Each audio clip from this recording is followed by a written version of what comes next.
все равно ее никто не знает. Так ведь?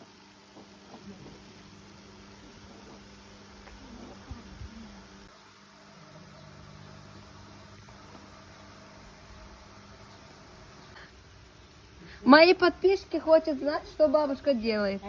У меня есть YouTube канал. Да, я помогаю моей дочери. Спасибо, моя дорогая. Да. Дай Бог тебе здоровья. И тебе тоже, и вам всем. Спасибо.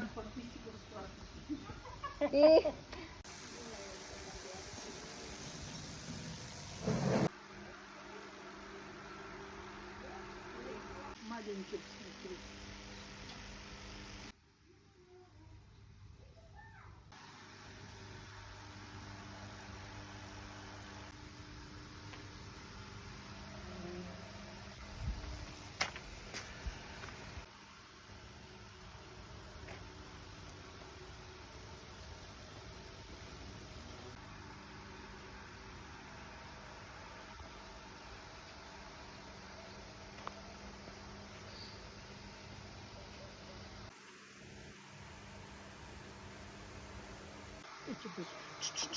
Тетя Галь, привет, что делаем?